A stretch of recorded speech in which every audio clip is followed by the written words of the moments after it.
Bonjour, je suis Dr Abdoukan Diop, anesthésiste réanimateur, ancien interne des hôpitaux, spécialiste de la douleur qu'on appelle algologie, l'étude et l'évaluation et le traitement de la douleur, une nouvelle spécialité apparue depuis quelques années.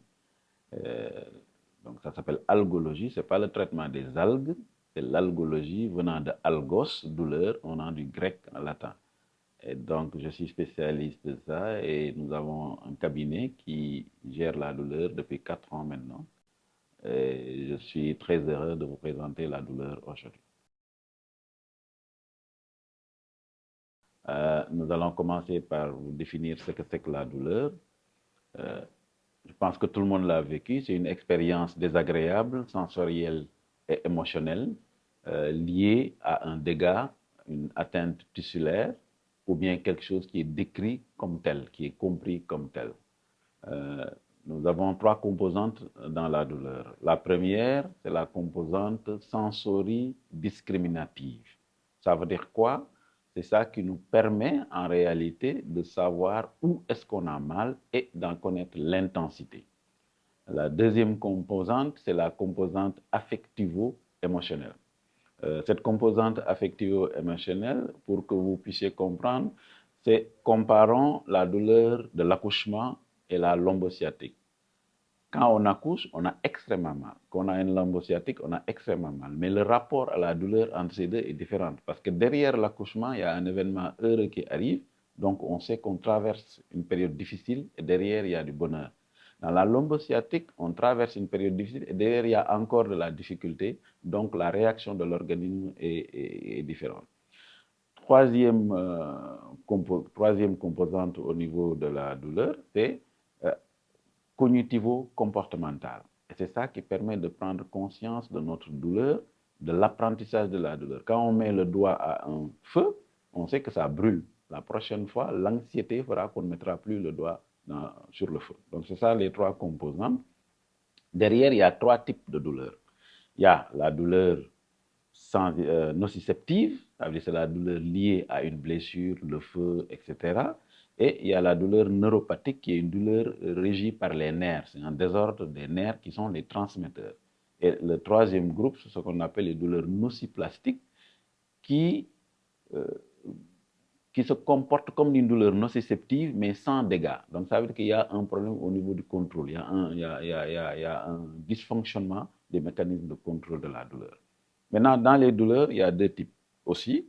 Douleur aiguë, douleur chronique. Ça, c'est lié juste à la périodicité. Douleur aiguë, c'est une douleur qui survient brutalement, qui fait très très mal, et souvent, on doit la prendre en charge très très très rapidement parce que c'est une alarme. Certes, ça veut dire que derrière, ça peut cacher autre chose, mais en même temps qu'on fait la démarche diagnostique, on doit en même temps conduire le traitement. Ça ne peut pas attendre. On ne doit pas être dans l'optique de dire non, je cherche d'abord la cause et je soigne. Non, je soigne, je calme la douleur et je cherche la cause, parce que la cause peut être multivariée.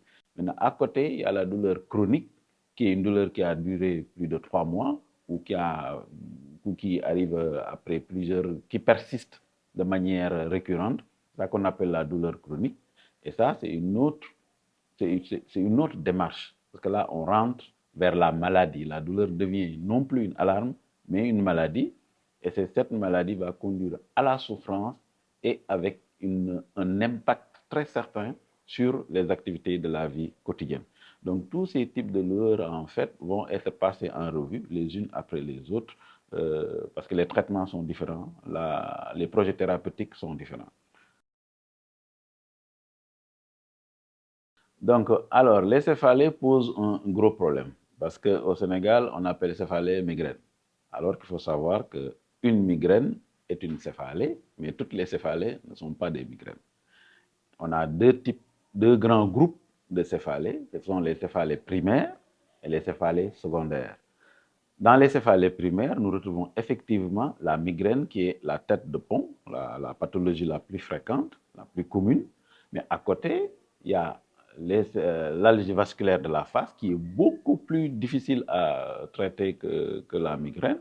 Et il y a les autres céphalées liées au système trigémino-autosomique. Nous allons parler tout à l'heure de la migraine un peu et de l'AVF. Maintenant, à côté, il y a les céphalées secondaires. Les céphalées secondaires peuvent être extrêmement graves parce que pouvant traduire une tumeur du cerveau, par exemple, pouvant être liées aussi à quelque chose de très simple, mais qui entraîne des errements diagnostiques, juste des arthroses cervicales. Donc, nous allons nous concentrer sur ces 4 pathologies. La migraine, parlons-en.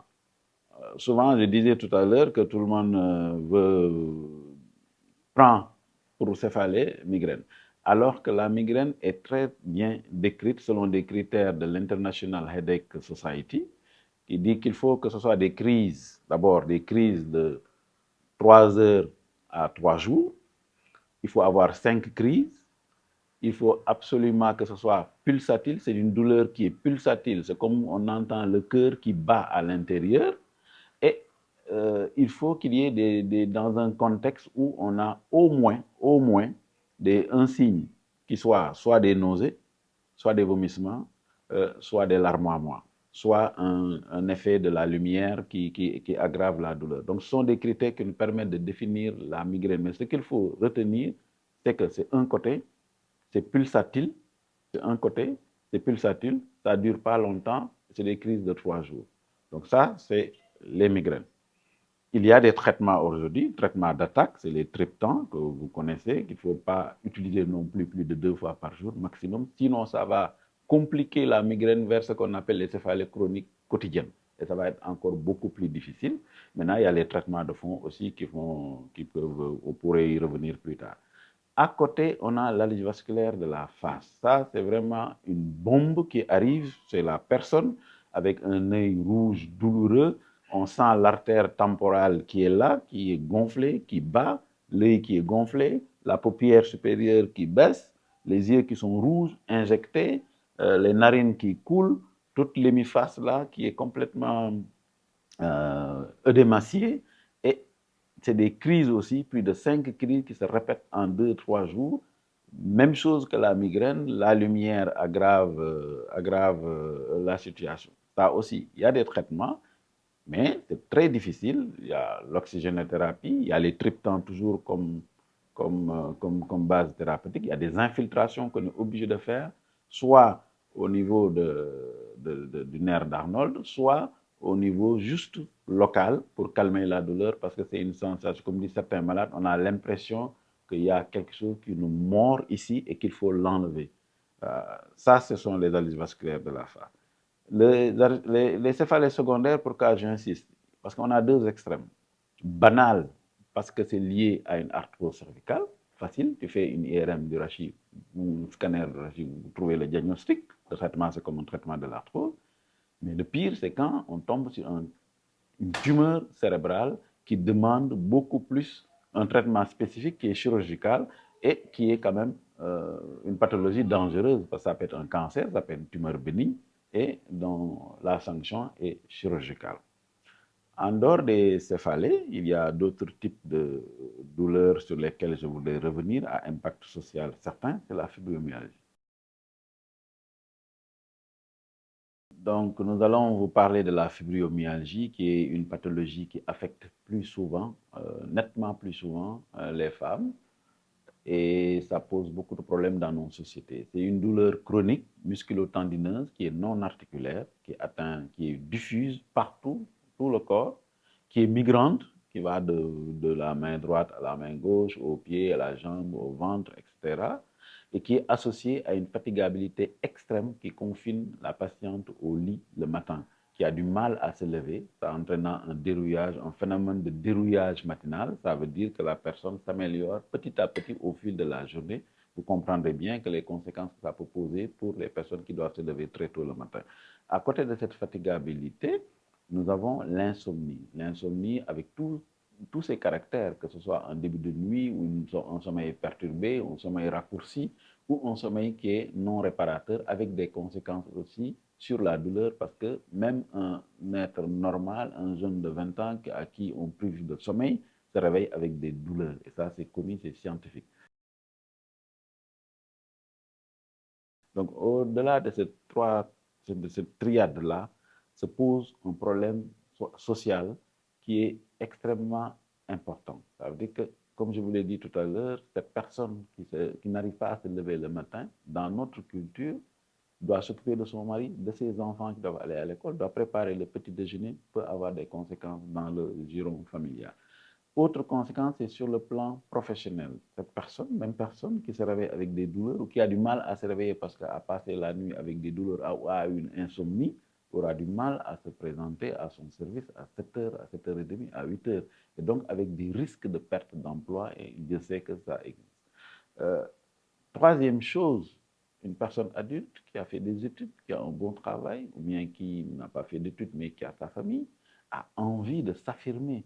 Et cette maladie finit par entraîner une perte de la confiance en soi, de l'estime de soi. Et ça, c'est extrêmement important. À force de cette perte d'estime de soi va encore aggraver parce que nous perdons ce que nous appelons notre coping, ce que les anglo-saxons appellent le coping, ce sont les stratégies inconscientes qui nous permettent de faire face aux difficultés de la vie.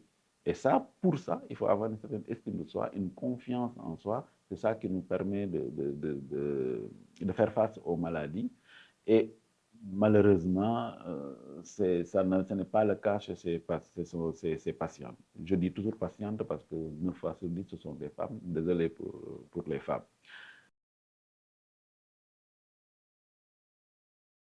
Qu'est-ce qu'il faut faire? Je pense qu'il faut de la sensibilisation au niveau des populations pour leur expliquer que c'est une maladie qui est réelle, qui existe et qui pose ce type de problème.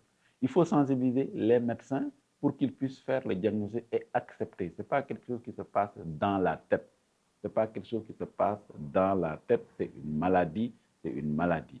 Comme je dis toujours, la douleur de quelqu'un, il faut la respecter. Il faut la considérer comme réelle. La cause peut être tissulaire ou pas, mais il faudrait. C'est une douleur nociplastique, comme j'ai dit. Ça rentre dans le cadre des douleurs nociplastiques. Effectivement, la personne ressent de la douleur, mais il n'y a pas de corrélation avec une blessure.